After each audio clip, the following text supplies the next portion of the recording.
Views ng It's Showtime, unti-unti nang tumataas. Yan ang pag-uusapan natin patungkol sa dalawang pananghaliang programa dito sa bansa, ang It's Showtime at ang Eat Bulaga. Pero bago natin talakayan yan mga kaparokya, humiling ako na pakasubscribe ang aking YouTube channel. Paki-like and share na din po mga kaparokya para mas dumami pa po ang makapanood ng content natin. Maraming salamat po sa inyo mga kaparokya. So yun nga mga parokya, unti-unti na pong tumataas ang views ng It's Showtime sapagkat kanina po mga parokya sa highest viewership ang naabot po nila or yung pinakamataas na views na naabot po nila ay 96,000 at ang Eat Bulaga ay 158,000 views. So improving po ang views ng It's Showtime kesa nitong mga nagdaang araw. At tulad po ng sinabi natin mga parokya ay malaking tulong din po talaga kapag present po si Vice Ganda. Anyways, pagdating dito mga kaparokya sa highest viewership ay angat pa rin po ang Eat Bulaga against sa It's Showtime ng 62,000 viewers. Ito po ay para lamang po sa kanilang main YouTube channel. So, kaganina naman po mga kaparokya ay nakakuha ng 32 TV ads ang Eat Bulaga sapagkat sa unang gap ay may 10 ads sila, sa pangalawa ay 12 ads at sa pangatlo ay 10 ads. Samantalang wala po tayong na-save na TV ads sa katapat nitong programa na It's Showtime.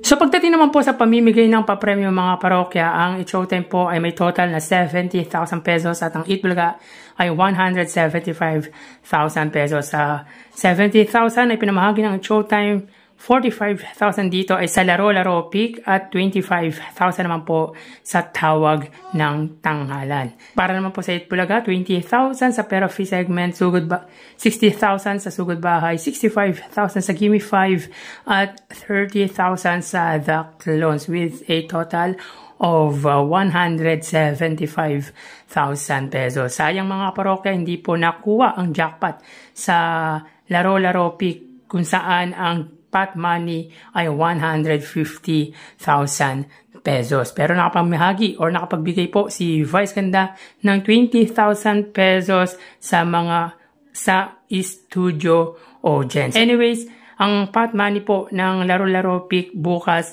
ay tumataginting na 200,000 pesos. So malaki po ang papremyo ng It's Showtime sa segment na laro-laro pick. So yan po ang kanilang update ngayong araw po. So tara ating alamin ang online viewership ng dalawang bigating noontime shows. Para sa Eat Bulaga, under TVJ Facebook page na may 3.5 million followers at sa It's Showtime naman po na may 19 million followers. So sa oras na 1:28 PM ang It's Showtime po ay may kasalukuyang segment na laro-laro pick. Samantalang ang Eat Bulaga naman po, sila po ay may segment na Gimme 5. So dito may kita po natin ang It's Showtime ay may 4,800 viewers, samantalang ang Eat Bulaga ay may 3,900 live viewers. So again, sa oras na 1:29 PM ang It's Showtime po ay may 4,800 live viewers at ang Eat Bulaga ay may 3,900 live viewers. So pagdating sa Facebook Live mga kaparokya ay angat po dito ang It's Showtime ng 1,000 viewers. So mapunta naman po tayo sa TV Network YouTube channel ng dalawang noontime shows. Unahin po natin mga kaparokya ang It's Showtime. Under po yan sa GMA Network YouTube channel na may 39.7 million subscribers at sa Eat Bulaga naman po under TV5 YouTube channel na may kasalukuyang subscribers.